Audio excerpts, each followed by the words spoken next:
Hit ஆகுது இல்லை book sale ஆகுது பப்ளிஷ் ஆனதுக்கப்புறம் கமர்ஷியலாக போகுது ஓகே, அது எப்படி போனாலும் ஓகே. பட் எனக்கு ஒரு சாட்டிஸ்ஃபேக்ஷன் இருக்கும் இல்லையா, சோல் சாட்டிஸ்ஃபேக்ஷனுக்காக தான் நான் எழுதுறது. அது ஹிட் ஆனால் ஓகே லக்கு, அப்படி இல்லைன்னா எனக்கு பிடிச்சிருக்கு நான் பண்ணுறேன். நான் ஃபிக்ஷன் ரொம்ப பிடிச்ச புக் பார்த்தா சேகுவாராவோட தி மோட்டார் சைக்கிள் டைரி. நிறைய புக்ஸ் படித்து எழுதலை, நான் பார்த்த பீப்புள்ஸு, நான் எழுதுறது எல்லாமே கற்பனையாக வந்து அதிகமாக இருக்காது. நான் ரைட்டர் ஆனது ஒரு ஆக்சிடென்டல் தான். மெயினாக ஃபிலிம் மேக்கிங் தான் என்னோட ஒரு கோலாக இருந்துச்சு. உங்களுக்கு உங்களோட புக்கை ஒன்று வந்து ஃபில்மாக பண்ணணும்னா இந்த ஸோ ஆக்சுவலி அதோட ஒர்க் தான் இப்போ போயிட்டுருக்கு. என்னோட தேர்ட் புக் ஹோப்புன்னு சொல்லிட்டு அது ஒரு நாவல், சரிங்களா.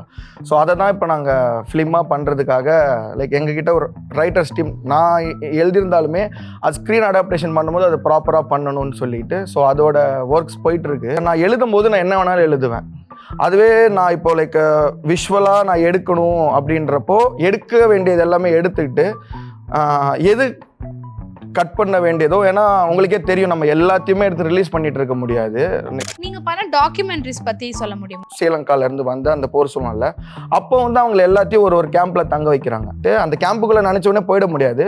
ஸோ ரொம்ப கஷ்டப்பட்டு அங்கே ஒரு பெர்மிஷன் வாங்கி ஒரு 3 to 4 days அங்கே தங்கி இருந்து அவங்க எப்படி சர்வை பண்ணுறாங்கன்றது ஒரு டாக்குமெண்ட்ரியாக எடுத்தேன். அது எடுத்துட்டாங்க. நான் போட்ட ஓடிடியிலேருந்தே அதை தூக்கிட்டாங்க. இப்போ அது என்கிட்ட என்னோட கூகுள் டிரைவில் மட்டும்தான் இருக்குது, வேறு எந்த மீடியம்லையும் இல்லை. பட் ஃபிலிம் ஃபெஸ்டிவல்ஸில் எல்லாமே ரொம்ப நல்லா போன ஒரு ஃபிலிம் அது. ஆக்சுவலி நான் என்னன்னா எனக்கு ட்ரீம் வந்து ஒரு ஆஃப்ரிக்கன் டாக்குமெண்ட்ரியை இது பண்ணணும்னு சொல்லிட்டு.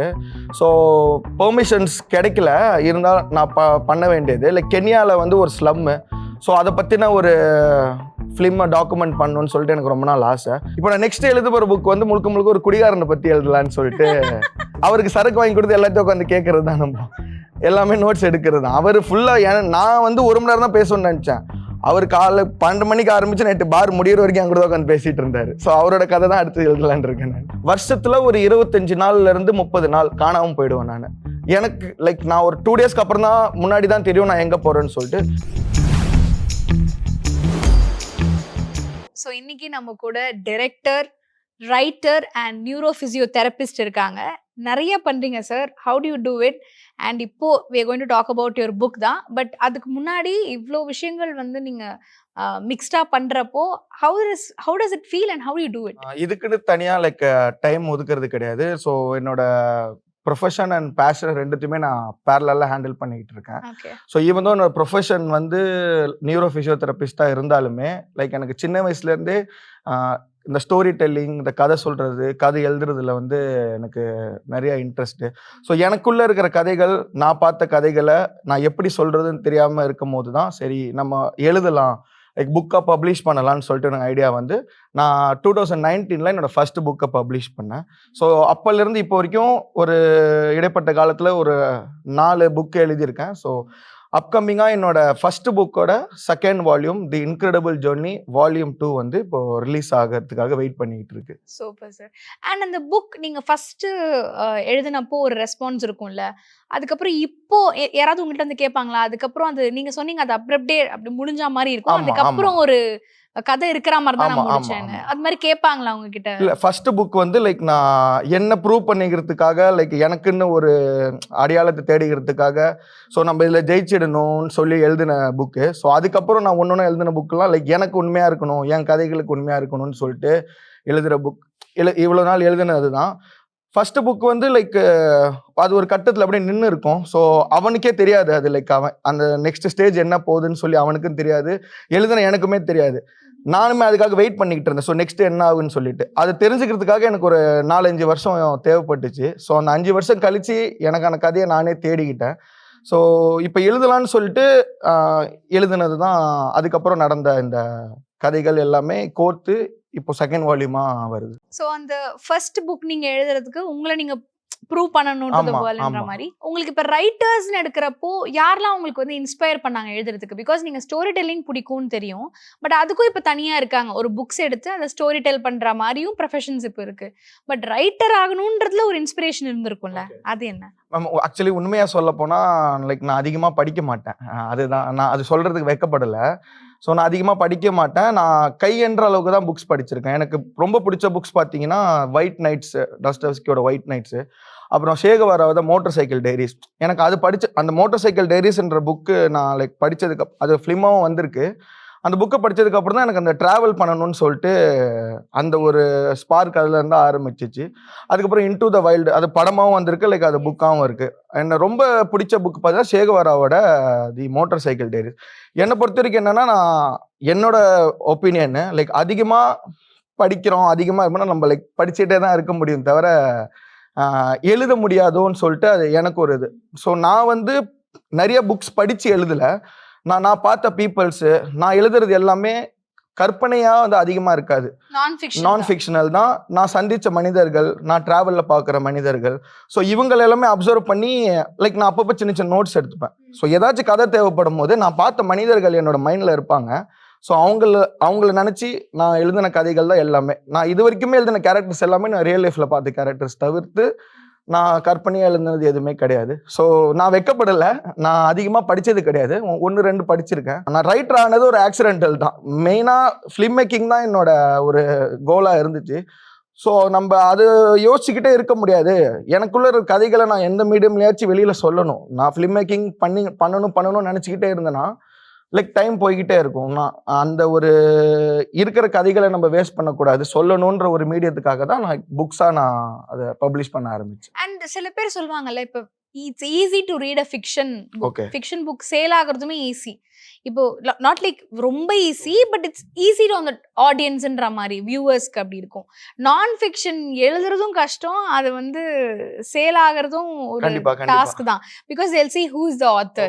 If the author is unknown, அவங்க they'll hesitate to buy. They'll just see the brief and just go. அது நீங்க எப்படி வந்து ஓகே நம்ம நான் ஃபிக்ஷன்ல ஆரம்பிக்கலாம்னு எப்படி அந்த ஒரு இதோட இறங்குனீங்க? ஏன்னா என்கிட்ட அதுதான் இருந்துச்சு கதை. லைக் ஃபர்ஸ்ட் எடுக்கும்போது நிறையாவே நான் கற்பனையா யோசிப்போம். எனக்கு பொறுத்த வரைக்கும் அந்த கற்பனை திறன் என்கிட்ட கம்மியா இருக்கு போல. மேபி அதனால நான் லைக் நான் ஃபிக்ஷனலாக போகிறதுக்கு அதுவாக காரணமாக இருக்கலாம். அதுதான் சொல்கிறேன் இல்லையா, நம்மளை சுற்றிய நிறைய கதைகள் இருக்குது. நம்ம கூட இருக்கிறவங்க, இப்போ நம்ம அம்மா அப்பா அவங்களுக்கு தனித்தனி கதை இருக்குது. அது சொன்னாலே போதும், நம்ம கதைகளை தேட வேண்டியது கிடையாது. கதை பஞ்சம் அப்படி இப்படின்னு சொல்கிறாங்க. நம்ம சுற்றி இருக்கிறவங்கக்கிட்டே கதைகள் நிறையா இருக்குது. ஸோ என்னை பொறுத்த வரைக்கும் நான் பார்க்குற மனிதர்களை பேஸ் பண்ணி போகலான்னு சொல்லிட்டு தான் லைக் அது ஓடினாலும் சரி, லைக் அது ஒழுங்காக போனாலும் சரி, போனாலும் சரி, அந்த கதைக்கு உண்மையாக இருப்போம். ஹிட் ஆகுது இல்லை, புக்கு சேல் ஆகுது, பப்ளிஷ் ஆனதுக்கப்புறம் கமர்ஷியலாக போகுது, ஓகே, அது எப்படி போனாலும் ஓகே. பட் எனக்கு ஒரு சாட்டிஸ்ஃபேக்ஷன் இருக்கும் இல்லையா, சோல் சாட்டிஸ்ஃபேக்ஷனுக்காக தான் நான் எழுதுறது. அது ஹிட்டானா ஓகே, லக்கு. அப்படி இல்லைன்னா எனக்கு பிடிச்சிருக்கு, நான் பண்ணுறேன் நான் ஃபிக்ஷன். அண்ட் நீங்க இப்போ ஏர்லியரா மென்ஷன் பண்ண மாதிரி நிறைய புக்ஸ் அடாப்ட் பண்ணி இப்போ படங்கள் எப்பயுமே அது வந்துட்டே இருக்கும். இட்ஸ் நாட் அவுட் ஆஃப் ட்ரெண்டாவே ஆகாது அதுன்ற மாதிரி. பட் நிறைய கான்ட்ரவர்சியும் வரும். ஃபார் எக்ஸாம்பிள் பொன்னியின் செல்வன் எடுத்துக்கிட்டாலே ஒரு புக்கை வந்து நம்ம ஃபில்ம் ஆக்குறப்போ அவங்களோட புக்குன்ற பொறுத்த வரைக்கும் இட்ஸ் ஆர் விஷுவல் கிரியேட்டிவிட்டின்ற மாதிரி. அந்த மாதிரி உங்களுக்கு உங்களோட புக்கை ஒன்று வந்து ஃபில்மா பண்ணணும்னா இந்த ஸோ ஆக்சுவலி அதோட ஒர்க் தான் இப்போ போயிட்டு இருக்கு. என்னோட 3rd புக் ஹோப்புன்னு சொல்லிட்டு அது ஒரு நாவல், சரிங்களா. ஸோ அதை தான் இப்போ நாங்கள் ஃபிலிமாக பண்ணுறதுக்காக லைக் எங்ககிட்ட ஒரு ரைட்டர்ஸ் டீம், நான் எழுதியிருந்தாலுமே அது ஸ்க்ரீன் அடாப்டேஷன் பண்ணும்போது அது ப்ராப்பராக பண்ணணும்னு சொல்லிட்டு ஸோ அதோட ஒர்க்ஸ் போயிட்டுருக்கு. ஸோ என்னோட ஹோப்புன்ற ஒரு புக்கை நான் கூடிய சீக்கிரம் ஃபியூச்சர் ஃபிலிமாக எடுக்கிறதுக்கு முயற்சி பண்ணிகிட்ருக்கேன். நான் வந்து என்னோட புக்ஸில் வந்து ஒரு படம் எடுக்கணும்னா என்னோட ஃபர்ஸ்ட் படமாக ஹோப்புன்ற அந்த புக்கு தான் இருக்கும் கண்டிப்பாக. பிகாஸ் அதுக்கு அது ஏற்ற மாதிரி நீங்கள் ஆமாம் டிராஃப்ட் பண்ணிட்டு இருக்கு. அந்த ஒர்க் போயிட்டு இருக்கு. என்னோட கோ ரைட்டர் ஒருத்தர் இருக்காரு தமிழ்னு சொல்லிட்டு. ஸோ இது எல்லா புக் எழுதும் போது அவர் என் கூட இருந்திருக்காரு. ஸோ இதுக்குமே அவர் தான் என் கூட இருந்து லைக் எனக்கு ஹெல்ப் பண்ணிட்டு இருக்காரு. சில டைம்ல வந்து நம்ம புக் எழுதுறப்போ இல்லைன்னா இப்போ நீங்க டாக்குமெண்ட்டும் பண்ணியிருக்கீங்க, அது ரெண்டுத்துக்கும் எப்படி ஒரு டிஃபரன்ஸ் இருந்தது? ஏன்னா நீங்க ரைட் பண்றதுக்கும் ஒரு விஷுவலா நீங்க ஒன்று கிரியேட் பண்றதுக்கும் இதுல ஒரு லிபர்ட்டி இருக்கு ரைட்டிங்ல. அதுல வந்து you have to stick on to that. How was அது ரெண்டும் நீங்க பேலன்ஸ் பண்ணி பண்ணது எப்படி இருந்தது? அதுதான் சொல்றேன் இல்லையா, நான் எழுதும் போது நான் என்ன வேணாலும் எழுதுவேன். அதுவே நான் இப்போ லைக் விஷுவலா நான் எடுக்கணும் அப்படின்றப்போ எடுக்க வேண்டியது எல்லாமே எடுத்துக்கிட்டு எது கட் பண்ண வேண்டியதோ, ஏன்னா உங்களுக்கே தெரியும் நம்ம எல்லாத்தையுமே எடுத்து ரிலீஸ் பண்ணிட்டு இருக்க முடியாது. என்ன எடுத்தாலும் அது கண்டிப்பா ஒரு சென்சார் இருக்கு. அதுக்கு முன்னாடி நம்ம ஒரு சென்சார் போறது லைக் நம்மளோட அந்த ஃபிலிமுக்கும் நல்லது, ஸோ அது ரிலீஸ் ஆகிறதுக்கு நல்லது. ஸோ எது நம்ம கொடுக்கலாம் கொடுக்கக்கூடாதுன்றதுல நான் விஷுவலாக கொடுக்குறப்ப அது நான் கண்டிப்பாக இருப்பேன். ஆனால் புக்ஸ்ன்னு வரும்போது எனக்கு என்ன தோன்றதோ அது கண்டிப்பாக நான் எழுதி தான் ஆவேன். லைக் விஷுவலுக்கும் இதுக்குமே டிஃப்ரென்ஸ் கண்டிப்பா இருக்கும். நீங்க பண்ண டாக்குமெண்ட்ரிஸ் பத்தி சொல்ல முடியுமா? கண்டிப்பா. ம். நான் ஃபர்ஸ்ட் பண்ண டாக்குமெண்ட்ரி வந்து பாத்தீங்கன்னா தி லெட்டர் ஃப்ரம் த ரெஃப்யூஜின்னு சொல்லிட்டு, அது வந்து பாத்தீங்கன்னா நம்ம ஸ்ரீலங்கன் ரெஃப்யூஜஸ் இருக்காங்க இல்லையா, ஸோ அவங்க வந்து போர் சூழல்ல வந்து நம்ம நம்ம நாட்டுக்கு வராங்க, லைக் நம்ம அவங்களுக்கு ஹெல்ப் பண்ணுவோம், நம்ம அவங்கள பார்த்துப்போம்னு சொல்லிட்டு நாடெங்கேயும் இருக்கிற இடத்துல வந்து குடி போயிடுறாங்க, ஸ்ரீலங்கால இருந்து வந்து அந்த போர் சூழ்நிலை. அப்போ வந்து அவங்களை எல்லாத்தையும் ஒரு ஒரு கேம்ப்ல தங்க வைக்கிறாங்க. அந்த மாதிரி கிட்டத்தட்ட 200க்கும் மேற்பட்ட கேம்புகள் வந்து தமிழ்நாட்டில் இன்னுமே இருக்கு. இன்னுமே அங்க வாழ்ந்துட்டு தான் இருக்காங்க. அவங்களால வெளியில எங்கேயுமே போக முடியாது. அவங்க அங்கதான் இருக்க முடியும். ஸோ எனக்கு என்னன்னா அவங்களோட வாழ்வாதாரத்தை போயிட்டு நான் லைவா ரெக்கார்ட் பண்ணணும்னு சொல்லிட்டு அந்த கேம்புக்குள்ள நினைச்ச உடனே போயிட முடியாது. ஸோ ரொம்ப கஷ்டப்பட்டு அங்க ஒரு பெர்மிஷன் வாங்கி ஒரு 3 to 4 days அங்க தங்கி இருந்து லைக் ஒரு கொரில்லா ஷூட் மாதிரி தான் அது. ஸோ அந்த மக்கள் எவ்வளோ அவதிப்படுறாங்க, அவங்க எவ்வளோ வந்து தினம் தினம் கூலிக்கு எவ்வளோ மாரடிக்கிறாங்க, அங்கே படித்தவங்க அங்கே பிஇ படிச்சுட்டு எத்தனை பேர் டெய்லி கூலி வேலைக்கு போயிட்டு இருக்காங்க, அவங்களால எங்கேயுமே போக முடியாது, அவங்க நாட்டுக்கும் இப்போ போக முடியாது, அவங்க வந்து சில வருஷங்கள் ஆகுது, அவங்க நாட்டுக்கும் திரும்பி அவங்களால போக முடியாது, இங்கேயுமே அவங்களுக்கு குடியுரிமை கிடையாது, அவங்க எப்படி சர்வை பண்ணுறாங்கன்றது ஒரு டாக்குமெண்ட்ரியாக எடுத்தேன். அது ஏற்கனவே நிறைய இன்டர்வியூஸ்ல பேசியிருப்பேன், நான் திருப்பி அதை பற்றி பேச விரும்பல. என்னன்னா அது ரிலீஸ் ஆகிறதுக்கே ரொம்ப ரொம்ப கஷ்டமா இருந்துச்சு. ரிலீஸ் ஆனதுக்கு அப்புறமும் அதை எடுத்துட்டாங்க. நான் போட்ட ஓடிடிலேருந்தே அதை தூக்கிட்டாங்க. இப்போ அது என்கிட்ட என்னோட கூகுள் டிரைவ்ல மட்டும்தான் இருக்கு, வேற எந்த மீடியம்லையும் இல்லை. பட் ஃபிலிம் ஃபெஸ்டிவல்ஸ்ல எல்லாமே ரொம்ப நல்லா போன ஒரு ஃபிலிம் அது. பட் ஓகே, என்னோட சாட்டிஸ்ஃபேக்ஷன் நான் யாருக்காக எடுத்தனோ அவங்க சில பேருக்கு போய் சேர்ந்துச்சு, யாருக்கு புரியணுமோ புரிஞ்சிச்சு, சில பேர்கிட்ட வந்து மிரட்டலுமே வந்துச்சு. அதை பத்தி ஒன்றும் பிரச்சனை இல்லை, என்னோட கூகுள் டிரைவ்லேயே அது பத்திரமா இருக்கட்டும்னு நான் நினைக்கிறேன். ஆனா வந்து தட்ஸ் சேட். சில விஷயங்கள் வேற எதுவும் பண்ண முடியாது இல்லையா, நம்ம சரௌண்டிங்ஸ்ல இருந்து இங்க இருக்கும்போது நம்ம எதுவும் பண்ண முடியாது. மேபி நான் ஒரு இண்டிபெண்டன்ட் ஃபிலிம் மேக்கரா இருந்துமே இந்த பிரச்சனைகள் எல்லாமே ஃபேஸ் பண்ணி தான் ஆகணும் கண்டிப்பா. அந்த ஒரு டாக்குமெண்ட்ரி பண்ணிருங்க. செகண்ட் வந்து இப்போ ஃபிலிம் ஃபெஸ்டிவல்ஸ்ல டிராவல் பண்ணிட்டு இருக்கேன் அந்த டாக்குமெண்ட்ரி. அது வந்து பார்த்தீங்கன்னா பேட்டலர்ஸ் வித் அ புரோக்கன் விங்னு சொல்லிட்டு ஒரு இங்கிலீஷ் டாக்குமெண்ட்ரி. அது என்னன்னா தி மல்டிபிள் ஸ்க்ளரோசிஸ்ன்னு சொல்லி ஒரு டிசீஸ் இருக்கு. அந்த டிசீஸ் வந்தால் என்ன ஆகும்னா நம்மளோட ஓன் இம்யூன் சிஸ்டமே நம்மளோட நியூரலாஜிக்கல் திங்ஸ் எல்லாத்தையுமே அதை வந்து அட்டாக் பண்ண ஆரம்பிச்சிடும், எனிமின்னு சொல்லிட்டு. ஸோ அதனால லேட்டரில் என்ன ஆகும்னா ஒரு நல்லா இருக்கிற மனுஷன் பேரலைஸ் ஆகிடுவான் டோட்டலாக, ஃபுல்லாமே உங்களுக்கு கனெக்ஷன்ஸ் ஃபுல்லாமே கட் ஆகிடும். ஸோ அந்த மாதிரி வந்து அவேர்னஸ் இல்லாமல் நிறைய பேர் இருக்காங்க, அது என்ன டிசீஸ்னே தெரியாமல். மல்டிபிள் ஸ்க்ளரோசிஸ் சொசைட்டி ஆஃப் இந்தியான்னு சொல்லிட்டு அவங்க இந்தியாவில் இந்த டிசீஸ்க்குனே ஒரு சொசைட்டியாக இருக்காங்க. ஸோ அவங்கள நான் வந்து அப்ரோச் பண்ணும்போது இந்த மாதிரி என்கிட்ட ஒரு ஐடியா இருக்குது, இதை பேஸ் பண்ணி ஒரு ஃபிலிம் ஒன்று பண்ணலாமான்னு சொல்லும் போது அவங்க உடனே லைக் எனக்கு ஃபண்ட் பண்ணி லைக் என்ன வேணுமோ அதை பண்ணி கொடுத்து இந்தியா ஆல் ஓவர் இந்தியாவில் இருக்கிற எல்லா மல்டிபிள் ஸ்க்ளரோசிஸ் சொசைட்டியில் இருக்கிற எல்லாத்தையும் காண்டாக்ட் பண்ணி ஸோ எனக்காக ஒரு மீட்டிங் அரேஞ்ச் பண்ணி ஒரு ரெசார்ட் மாதிரி எடுத்து ஸோ அங்கே எனக்கு ஷூட் பண்ணுறதுக்காக மொத்தமாக ஹெல்ப் பண்ணாங்க. ஸோ இதில் வந்து ஏர்ஃபோர்ஸ் பைலட் ஒருத்தவர், ஸோ அவருமே லைக் அவரோட சர்வீஸ்லேயே அவருக்கு என்ன ஏதுன்னு தெரியாமல் அப்போ அவ்வளோ ஃபெசிலிட்டிஸ் இருந்திருக்காது. அவர் இப்போ தான் டயக்னோஸ் பண்ணார் அது மல்டிபிள் ஸ்க்ளரோசிஸ்ன்னு சொல்லிட்டு. அவர் லைக் அந்த கிராஷ் லேண்டிங் ஆகிட்டு ரொம்ப அதுக்கப்புறம் தான் தெரிஞ்சது மல்டிபிள் ஸ்க்ளரோசிஸ்ன்னு சொல்லிட்டு. ஸோ அவர் எல்லாமே இந்த டாக்குமெண்ட்ரியில் வந்து பேசியிருக்காரு, லைக் நாங்கள் எவ்வளோ கஷ்டப்பட்டுட்டு இருக்கோம், அதுக்கு ட்ரீட்மெண்ட் கிடையாது, அதுக்கு க்யூருமே கிடையாது, அதுக்கான ஒரே பார்த்தீங்கன்னா ஃபிசியோதெரப்பி பண்ணலாம், சிம்டமேட்டிக் ட்ரீட்மெண்ட் தான் பண்ண முடியும் தவிர அதுக்கான கியூர். ஆமாம், அது கூட வாழணும், அது கூட எப்படி வாழ பழகிக்கிட்டாங்கன்னு சொல்லிட்டு அவங்க ஷேர் பண்ணியிருக்காங்க அந்த டாக்குமெண்ட்ரியில். அது ஃபிலிம் ஃபெஸ்டிவல்ஸ்லாம் இப்போ ட்ராவல் பண்ணிக்கிட்டு இருக்கு, யுனைடெட் ஸ்டேட்ஸ், யூகே எல்லாமே இப்போதைக்கு எல்லாமே ட்ராவல் பண்ணிக்கிட்டு இருக்கு. இன்னும் அது ரிலீஸ் ஆகலை, அது எக்ஸ்க்ளூசிவா இருக்கு. ஆமா, இது கூட சென்னையில கூட ஒரு மீட் இருந்தது இதுக்கு. ஆமா, அது வருஷம் நடக்கும், MSSI வருஷம் நடக்கும். Okay, one time I went and saw the whole thing. It was அது வந்து இப்போ சில விஷயங்கள் டிபி கூட அட்லீஸ்ட் இட்ஸ் ட்ரீட்டபிள். ஆமா, ஒரு long டர்ம்ல you will get cure ன்னு இல்ல, you will இது உங்களுக்கு யாருக்கு வருதுன்னே தெரியாது. அது ட்ரூ. ஓகே, and then இப்போ டாக்குமெண்ட்ரிஸ் இப்போ பண்றீங்க, பட் இந்த எனக்கு தெரியும் இப்போ நீங்க எடுத்து பண்றது எல்லாமே வந்து ஒரு டிஃப்ரெண்டான ஒரு பெர்ஸ்பெக்டிவ்ல இருக்கு. அதாவது எடுத்தோம்னா கண்டிப்பா ஒரு சில இடங்கள்ல இருந்து நம்மளுக்கு ப்ரெஷர் இருக்குன்ற மாதிரி. ஸோ இதுக்கப்புறம் உங்களுக்கு என்னென்னலாம் ஐடியா இருக்கு, இது மாதிரி நான் இந்த இடத்தையும் டச் பண்ணணும் அப்படின்னு நினைக்கிறேன்னா அது என்னென்ன மாதிரி எடுக்கணும்னு நீங்க நினைக்கிறீங்க டாபிக்ஸ்ல? ஆக்சுவலி நான் என்னன்னா எனக்கு ஒரு ட்ரீம் வந்து ஒரு ஆப்பிரிக்கன் டாக்குமெண்ட்ரியை இது பண்ணணும்னு சொல்லிட்டு. ஸோ பெர்மிஷன்ஸ் கிடைக்கல, இருந்தால் நான் பண்ண வேண்டியது லைக் கென்யாவில் வந்து ஒரு ஸ்லம்மு. ஸோ அதை பற்றின ஒரு ஃபிலிமை டாக்குமெண்ட் பண்ணணும்னு சொல்லிட்டு எனக்கு ரொம்ப நாள் ஆசை. நான் டாக்குமெண்ட்ரி இதுக்கப்புறம் பண்ணேன்னா ஸோ லைக் அந்த மாதிரியும் போகலான்னு சொல்லிட்டு. இன்னொன்று பார்த்தீங்கன்னா எனக்கு அந்த க்ரைம் டாக்குமெண்ட்ரியில் கொஞ்சம் இன்ட்ரெஸ்ட் இப்போது லைக் ரீசெண்டாக வந்திருக்கு. என்னன்னா ஒரு 4-5 கேசஸ் எடுத்துக்கிட்டு அந்த ஒரு ஆந்தாலஜிக்கல் டாக்குமெண்ட்ரி மாதிரி லைக் ஒரு கேசஸ் ஒரு எபிசோட். ஸோ அந்த மாதிரி ஒரு பிளானும் பண்ணிக்கிட்டு இருக்கேன். ஸோ எடுத்தேன்னா லைக் இந்த 2த்துல ஏதாச்சும் ஒன்று மேபி ஃபியூச்சரில் எதிர்பார்க்கலாம் டாக்குமெண்ட்ரி. ஓகே. அண்ட் இது எல்லாத்துக்கும் நடுவில் வந்து நியூரோ பிசியோதெரபிஸ்டா எப்படி அது கண்டிப்பா படிச்சுட்டேன், கண்டிப்பா பண்ணி தான் அவனு, வேற வழி இல்ல. அது நீங்க படிச்சதே அதான்? ஆமா ஆமா, நான் படிச்சதே அதான். ஆக்சுவலி நான் யூஜி 4.5 இயர்ஸ் முடிச்சுட்டு அண்ட் தென் மாஸ்டர்ஸ் ஒரு 2 இயர்ஸ் முடிச்சுட்டு அதுக்கப்புறம் ஏரியாவில் ஒர்க் பண்ணிக்கிட்டு இருந்தேன். ஸோ நான் அப்படியே அதான் சொல்றேன் இல்லையா, நான் பேலன்ஸ் பண்ணும். இதுக்காக அதை விட முடியாது, அதுக்காக இதுவும் விட முடியாது. அதனால கள்ளக்குறிச்சி டு இப்போ சவுதியில. ஆமா, இப்போ சவுதியில மினிஸ்ட்ரி ஆஃப் ஹெல்த்ல அங்க பிராக்டிஸ் பண்ணிட்டு இருக்கேன். ஸோ இப்போ நீங்க புக்குமே நான் தான் கேட்கணும்னு நினைச்சேன். இப்போ நீங்க புக் அடுத்து ஏதாவது நீங்க பண்ணணும் அப்படி எழுதணும் அப்படின்னாலே என்ன ஐடியா நீங்க ஒரு பிட்ச்ல வச்சிருப்பீங்கல்ல, ஓகே இப்போ இத பத்தி எழுதலாம் அப்படின்னா நீங்க உங்க லைஃப் பத்தி தான் எழுதி ஆகணும். கண்டிப்பா கண்டிப்பா. So you have to experience also. Sure. But எனக்கு அதான் தோணுச்சு, நீங்க ஒரு ஷிஃப்ட் பேஸ்ல தான் வர்க் பண்ணீங்க. அங்க இருந்து கிடைக்கிற விஷயங்களை கூட வச்சு நீங்க எழுதுவீங்களா? அங்க இருக்கிற கேரக்டர்ஸ் நான் அடாப்ட் பண்ணுவேன் தவிர்த்து அங்க கதைகள் கிடைக்காது உங்களுக்கு. இப்போ நான் நெக்ஸ்ட் எழுத போற புக் வந்து முழுக்க ஒரு குடிகாரனை பத்தி எழுதலான்னு சொல்லிட்டு அவனோட லைஃப்ல நடக்கிற, நான் ரீசெண்டா ஒரு 1 இயர் முன்னாடி லைக் ஒரு லோக்கல் ஒயின் ஷாப் விசிட் பண்ணியிருந்தேன்.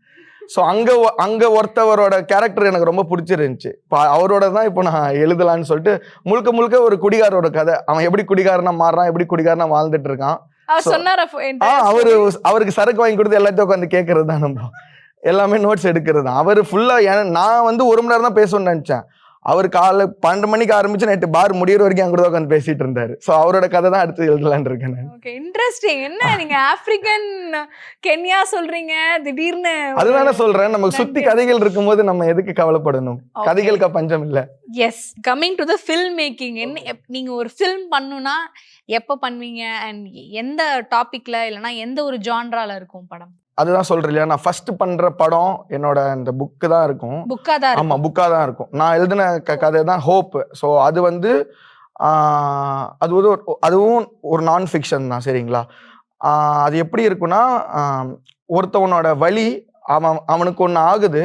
ஸோ அவன் அதனால வந்து ஒரு டிராவல் ஒன்று போகிறான், சரிங்களா? அந்த டிராவலில் அவன் சில பேரை மீட் பண்ணுறான். அந்த மீட் பண்ணுறவங்க அவனை எப்படி மாற்றுறாங்க, அவன் கடைசியாக என்ன ஆனான். ஸோ இதை பற்றின ஒரு ஸ்டோரி தான் அது. ஸோ நான் எடுத்தேன்னா லைக் இந்த ஃபர்ஸ்ட் படம் என்னோட இதுவாக தான் இருக்கும். அண்ட் நீங்க சொல்லும் போது நிறைய அந்த டிராவலை நீங்க மென்ஷன் பண்றது எனக்கு தெரிஞ்சது. லைக் கண்டிப்பா that will reflect on you அப்படின்றத நான் நம்புறேன். ஒரு travel it will change a man's or woman's life. So tell us about traveling, how beautiful it is. நான் வந்து பார்த்தீங்கன்னா மேம், நான் ஒழுங்காக ட்ரெஸ் பண்ணிக்க மாட்டேன், சரிங்களா? நான் எக்ஸ்பென்சிவான கேஜெட்ஸு ஸோ அது எதுவுமே நான் யூஸ் பண்ணிக்க மாட்டேன். நான் சம்பாதிக்கிறத சேர்த்து வைக்கிறது பார்த்தீங்கன்னா ட்ராவல் பண்ணுறதுக்கோசரம், என்னோட லைக் இந்த புக்ஸ், அப்புறம் என்னோட பேஷன், அதுக்காக மட்டும்தான் நான் இது பண்ணுவேன், சரிங்களா? ஒரு வருஷத்தில் எப்படியாச்சும் நான் ஏதாச்சும் ஒரு சாக்கு சொல்லியாச்சும் லீவ் அப்ளை பண்ணி எனக்கு பிடிச்ச இடத்துக்கு நான் கிளம்பிடுவேன். இல்லைனா எங்கேயாச்சும் வீட்டிலே என்னை கண்டுபிடிக்க முடியாது, நான் எங்கே இருக்கேன், நான் சொன்னாதான் வெண்டு. இது வந்து இப்போ லைக் ஸ்டார்ட் ஆனது கிடையாது. இது வந்து ஒரு 6-7 இயர்ஸ் பேக்கே ஸ்டார்ட் ஆயிடுச்சு. வருஷத்துல ஒரு 25 நாள்ல இருந்து 30 நாள் காணாமல் போயிடுவேன் நான். எனக்கு லைக் நான் ஒரு 2 டேஸ்க்கு அப்புறம் தான் முன்னாடி தான் தெரியும் நான் எங்க போறேன்னு சொல்லிட்டு. இது வரைக்கும் அந்த மாதிரி ஒரு 15 கண்ட்ரிஸ் நான் கவர் பண்ணியிருக்கேன். டிராவல் பண்ணது எனக்கு பிடிக்கும். ஏன்னா நான் டிராவல் பண்றப்போ தான் இன்னும் நிறைய மனிதர்களை மீட் பண்றேன், எனக்கு நிறைய கதைகள் கிடைக்குது. ஸோ நிறைய எக்ஸ்ப்ளோர் பண்றதுக்கான வாய்ப்பு கிடைக்குது. ஸோ எனக்கு அந்த ஒரு இடத்துல இருக்கணும், லைக் காசு சேர்த்து வைக்கணும், ப்ராப்பர்ட்டி வாங்கணும், எல்லாமே சொல்லுவாங்க வீட்டில், இன்னுமே அட்வைஸ் பண்ணிட்டு தான் இருக்காங்க. நீ லைக் இந்த மாதிரி இருக்காத, கல்யாணம் இது இந்த மாதிரி ஒரு நார்மலான ஒரு லைஃப் இருக்குன்னு சொல்லிட்டு. பட் ஆனால் எனக்கு பார்த்தீங்கன்னா லைக் இதில் தான் இன்ட்ரெஸ்ட்டு. நான் இப்போ வரைக்கும் கேட்கறது கிடையாது. லைக் நான் எனக்கு பிடிச்சது இந்த லைக் ட்ராவல். ஸோ முடிஞ்ச அளவுக்கு நான் ட்ராவல் கிளம்பிடுவேன். அது எவ்வளோ சோலோ ட்ரிப். ஆமாம், லைக் நான் போன கண்ட்ரிஸ் எல்லாமே மேக்ஸிமம் சோலோ தான் போயிருக்கேன். அங்க போயிட்டு அங்க போயிட்டு I will hang out with the strangers. அங்க எப்படின்னா லைக் ஹாஸ்டல்ஸ் மாதிரி இருக்கும். இப்போ நம்ம லைக் புக் பண்ணி அந்த மாதிரி கிடையாது. லைக் இறங்கி அப்ப எந்த ஹாஸ்டல் இருக்கோ புக் பண்றேன்னா அங்கே போகிறோம், அங்கே ஒரு டிஃப்ரெண்ட் கைண்ட் ஆஃப் பீப்புள்ஸ் வந்திருப்பாங்க. ஸோ அவங்க கூட சேர்ந்து கொலாப் பண்ணி அவங்க கூட தங்கி அவங்க கூட ஷேர் பண்ணிக்கிட்டு ஸோ அவங்க ஸ்டோரிஸ் ஷேர் பண்ணுவாங்க. அப்புறம் லைக் நைட்டு லைக் விளையாடுறது, ட்ரூத் ஆர் டேர், அந்த மாதிரி லைக் அந்த மாதிரி அவங்க கூட சேர்ந்து ட்ராவல் பண்ணும்போது உங்களுக்கு இன்னும் நல்லாவே எக்ஸ்பீரியன்ஸ் இருக்கும்.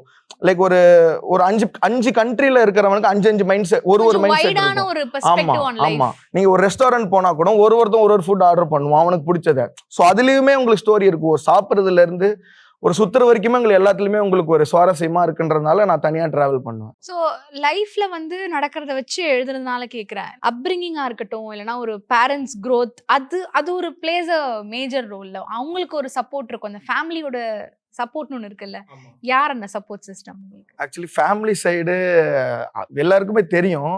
அந்த லைக் அந்த கில்லி படத்துல வருவார் இல்லையா, இவன் பண்றது எல்லாமே மறைச்சு வச்சு ஆமா. பண்ணுவாங்கல்ல, இது வரைக்குமே எங்க அப்பாவுக்கு தெரியாது நான் இவ்வளவு பண்ணிட்டு இருக்கேன்னு சொல்லிட்டு. அவரு வந்து லைக் நான் இன்னுமே அவர் வந்து ஒரு பிசியோதெரபிஸ்ட் பையன், வந்து பிசியோதெரபி மட்டும் தான் பண்ணிட்டு இருக்கேன் அப்படின்னு நினைச்சிட்டு இருக்காங்க. அங்கிள் பாருங்க. ஒரு லைக் திடீர்னு லைக் ஒரு ஃபங்க்ஷனுக்கு போகும்போது தான் சர்ப்ரைஸா லைக் அந்த சொந்தக்காரங்க தான் ஒரு டைம் அவருக்கு ரிவீல் பண்ணாங்க. தெரிஞ்சிருச்சு. ஆமா, லைக் அந்த ஒரு இன்டர்வியூல வந்து லைக் நான் இன்டர்வியூல பேசின அந்த டாக்குமெண்ட்ரி இன்டர்வியூல பேசினது வந்து வீட்டில் சொல்லியிருக்காங்க, உங்க பையன் டிவிலலாம் வரான் அப்படின்னு சொல்லிட்டு சொல்லும் போது, என்னது பையன் வரானா? அதுக்கப்புறம் வந்து அவர் சந்தோஷப்படல, என்னை பிடிச்சி சண்டை போட்டார். ஒன்று நான் வந்து நீ இது பண்ணா நீ இது பண்ணிக்கிட்டு இருக்கியா, அந்த மாதிரி. ஃபேமிலியில் லைக் சப்போர்ட் பண்ணுவாங்க, லைக் பண்ணுறதெல்லாம் அப்ரிஷியேட்ஸ் எல்லாமே பண்ணுவாங்க. முழுக்க முழுக்க சப்போர்ட்னு பார்த்தீங்கன்னா லைக் ஃபேமிலி சைடு கிடையாது. அவங்களுக்கு வந்து என்ன ஒரு லைக் ஆமா ப்ரொஃபஷனலாக இருக்கணும். ஸோ அந்த மாதிரி ஆப்வியஸாக தெரியும் இல்லையா, பேரண்ட்ஸ் லைக் அந்த சினிமா ரைட்டிங்ஸ்னாலே இது பண்ணுவாங்க. ஸோ அந்த மாதிரி தான் போயிட்டு இருக்கு வீட்டுக்கும் எனக்கும். அப்போ யார் உங்களுக்கு இப்போ ஒரு சப்போர்ட்டிவா இருப்பாங்க அப்படின்னா, ஏதாவது ஒரு ஃப்ரெண்ட்ஸா இருக்கலாம், இல்லைன்னா வந்து கான்ஸ்டன்ட்லி உங்களை நீங்களே வந்து ஐயோ என்னால முடியல, பிகாஸ் நீங்க நிறைய பண்றீங்கல்ல. ஸோ அப்போ வந்து ஒரு மாதிரி ஓகே வில் டேக் அ பாஸ்ன்றப்போ, இல்ல whatever doing is great. கண்டிப்பா ஃப்ரெண்ட்ஸ் இருக்காங்க. லைக் என்னோட கூட இருக்க லைக் என்னோட சர்க்கிள் பெருசு கிடையாது, ஒரு 2-3 பேர் தான் இருக்காங்க. ஸோ நான் வந்து சில ஒரு 6 மாதம் ஒன்றுமே பண்ணாமல் இருப்பேன். அவங்களே கேட்பாங்க, என்னடா இன்னும் எழுதலையா, என்ன எதுவுமே பண்ணலையா அப்படின்னு சொல்லிட்டு. ஸோ அதுக்கப்புறம் தான் தெரியும் நம்ம எழுதணும். ஸோ அந்த மாதிரிலாம் என்ன லைக் எனக்குன்னு ஒரு செட் ஆஃப் ஃப்ரெண்ட்ஸ் இருக்காங்க. ஸோ லிமிட்டடான ஒரு ஃப்ரெண்ட்ஸ் தான். ஸோ அவங்க தான் என்ன லைக் என்ன ஒரு மோல்ட் பண்ணுறது எல்லாத்துக்குமே என் கூட அவங்க தான் இருக்காங்க. அண்ட் இப்போ ரைட்டர்ஸ் எடுத்துக்கிட்டாலே எல்லாருக்கும் அந்த டவுட் இருக்கும், ரைட்டர்ஸ்லாம் எப்படி உட்காந்து கதை எழுதுவாங்க? லைக் ஒருத்தவங்களுக்கு ஒன்று பிடிக்கும். சில பேர் வெளில போய் உட்காந்து எழுதுவாங்க, இல்லைன்னா சில பேருக்கு சத்தமே இருக்கக்கூடாது, ஒரு ரூம்ல பூட்டிட்டு எழுதுவாங்க. ஸோ அந்த மாதிரி வாட் இஸ் யுவர் கைண்ட்? எனக்கு சத்தியமா அந்த சீன்லாம் எதுவுமே கிடையாது. நான் எங்க வேணாலும் உட்காந்து எழுதுவேன், எங்க வேணாலும். சில பேர் சொல்லுவாங்க நான் அமைதியா அப்படியே ஒரு ஏஸ்தட்டிக்கான காஃபி ஷாப்ல உட்காந்தா அதான் கதை வரும் அப்படின்வாங்க. சில பேர் பீச்ல உட்காந்து எழுதுனேன், அப்படிலாம் எதுவுமே கிடையாது. இப்போ நான் உட்காந்து லைக் நம்ம பேசிக்கிட்டு இருக்கோம். இப்போ நான் என்ன அப்சர்வ் பண்றேன்னா லைக் இப்போ சார்லாம் இருக்காருல்ல கேமராமேன்லாம், ஸோ இவங்களை பத்தி தோணுனா லைக் நான் போகும்போது லைக் எழுதி வச்சுப்பேன். அந்த மாதிரி தான். எழுதுறதுக்குன்னு ஒரு குறிப்பிட்ட இடம் கிடையாது. உங்களுக்கு அந்த ஒரு தாட் வருதுன்னா உங்க அப்படியே இருக்கிற இடத்துல இருந்து எழுதலாம். அந்த பிரச்சனைலாம் ஒன்றும் கிடையாது. எங்க வேணாலும் உட்காந்து எழுதுவேன் நான். ஸோ இங்கே தான் உட்காந்து எழுதணும், அங்கே தான் உட்காந்து எழுதணும்லாம் இல்லை. என்னை பொறுத்த வரைக்கும் எனக்கு எல்லா இடத்துலையுமே அந்த தாட்ஸ் அந்த எழுதுறது பாயிண்ட்ஸ்லாம் எடுத்து வைப்பேன். ஸோ அந்த மாதிரி தான் நான் கண்டிப்பா எழுதுறேன். நீங்க ஓல்ட் ஸ்கூல் மாதிரி ரைட்டிங்கா இல்ல டைப்பிங்கா? நான் ரெண்டுமே பண்ணுவேன். ஃபர்ஸ்ட் எப்படின்னா லைக் நான் ஒரு லைக் அந்த ட்ரீ டயக்ராம் மாதிரி போட்டு வச்சுப்பேன். ஸோ இது எல்லாமே பண்ணி வச்சுக்கிட்டு ஸோ டிராஃப்டாக பண்ணும்போது கண்டிப்பாக நம்மளுக்கு ஆப்வியஸாக அது நம்ம டைப் பண்ணி தான் ஆகணும், வேற சூழ்நிலை கிடையாது. ஃபர்ஸ்ட் எழுதுறது வந்து பேப்பர் லைக் அந்த ஸ்கிரிபிள்ஸ். ஸோ அதுல இருந்து உங்களுக்கு அப்படியே அது டெவலப் பண்ணும்போது நான் டைப்பிங்ல போவேன். உங்களுக்கு சின்ன வயசுல இருந்து ஒரு இன்ஸ்பிரேஷன் மாதிரி இப்ப நீங்க மிஸ் பண்ற பர்சன் யாராவது இருக்காங்களா? என்னோட தாத்தாவை தான் நான் மிஸ் பண்ணுவேன். ஏன்னா இது வரைக்குமே நான் நடக்கிற விதம், நான் பேசுற விதம் எல்லாமே அவர்கிட்ட இருந்து நான் மிமிக் பண்ணி தான் வாழ்ந்துட்டு இருக்கேன். இப்போ அந்த ரஜினிகாந்த் டபுள், விஜயகாந்த் டபுள் அந்த மாதிரி இருப்பாங்க இல்லையா, அந்த மாதிரி லைக் என்னோட தாத்தாவை பார்த்து தான் நான் எல்லாமே எனக்கு சின்ன வயசுலேருந்தே கூட அப்பா எல்லாமே லைக் அப்ராட்ல இருப்பாங்க. நான் சின்ன வயசுலேருந்தே எனக்கு எல்லாமே சொல்லப்போனால் இந்த ட்ராவல் பண்ணுறது எப்படி என்னெல்லாம் கூட்டு போய் தனியாக விட்டுருவார் கிளம்பி வாடான்னு சொல்லிட்டு. ஸோ இது எல்லாமே என்ன வாழ்க்கை பாடங்கள் எல்லாமே கற்றுக் கொடுத்து என்னை எல்லாமே மோல்டு பண்ணார் அவர் தான். ஹீரோ மாதிரி. ஆமாம், ஹீரோ மாதிரி. ஸோ அவர் இல்லாதது வந்து நான் ரொம்ப மிஸ் பண்ணுறேன். லைக் அவர்லாம் நான் நிலைமையில இருக்கிறத பார்த்தா இன்னுமே ரொம்ப ரொம்பவே சந்தோஷப்படுவார். இப்போ சரி நம்ம இந்த நிலைமையில இருக்கோம், லைக் நம்ம ஏர்ன் பண்ண ஆரம்பிச்சிட்டோம், லைக் ஒரு நல்ல ஒரு ப்ரொஃபஷனில் இருக்கோம். ஸோ இதெல்லாம் பார்க்கறதுக்கு அவர் இல்லையேன்னு சொல்லிட்டு நான் நிறைய நாள் ஃபீல் பண்ணியிருக்கேன். அண்டு நான் ஃபஸ்ட்டு எழுத ஆரம்பிக்கிறதே வந்து என்னோட தாத்தாவோட இழப்பு, அந்த அவரோட இழப்புக்கு அப்புறம் தான், அவரோட இறந்ததுக்கு அப்புறம் தான். ஸோ அந்த ஒரு பெயின்லேருந்து வெளியில் வரத்துக்கு தான் நான் லைக் ஃபஸ்ட்டு ட்ராவல் பண்ணவே ஆரம்பித்தேன். ஸோ அதுலேருந்து தான் நான் என்னோட அந்த பெயினில் இருந்து தான் என்னோட இந்த புக்ஸு லைக் எல்லாமே அதுலேருந்து தான் ஆச்சு. ஸோ இந்த டைமில் நான் கண்டிப்பாக என்னோட தாத்தாவை ரொம்ப மிஸ் பண்ணுறேன். அவர் வந்து இப்போ என்னை பார்த்துட்டு இருந்தால் ரொம்ப சந்தோஷமாக இருப்பார். கண்டிப்பாக. இப்போ புக்ஸ்னாலே வந்து புக்ஸ் இல்லை எந்த ஒரு ஆர்ட்னாலுமே ஒருத்தவங்க பாசிட்டிவாக சொன்னால் இன்னொருத்தவங்க வந்து கன்ஸ்ட்ரக்டிவாவோ இல்லை நெகட்டிவாவோ சொல்லுவாங்க. ஸோ 2 ஒரு பீக்காக இருந்த மூமெண்ட் உங்களுக்கு எது? ஸோ நெகட்டிவ் வந்து பார்த்தீங்கன்னா ரொம்ப லைக் கதை சொல்கிற மாதிரி இருக்குன்னு சொல்லியிருக்காங்க. ஆப்வியஸாக நான் அது வேற எதுவும் வழி கிடையாது, சொல்கிறத எடுத்துக்கிட்டு தான் ஆகணும். ஸோ நான் ஃபஸ்ட்டு வந்து ரொம்ப லைக் அம்மேச்சுராக தான், நானே சொல்கிறேன், ஃபஸ்ட்டு ரொம்ப அம்மேச்சுராக தான் போயிருப்பேன். அது வந்து பார்த்தீங்கன்னா ரொம்ப லைக் சின்னதாக ஒரு பிகினராக எழுதுகிற மாதிரி தான் இருந்திருக்கும். ஸோ அப்போ எனக்கு ஃபஸ்ட்டு புக் எழுதுகிறப்போ நிறையா லைக் அந்த மாதிரி ரிவ்யூஸ் எல்லாமே வந்துச்சு.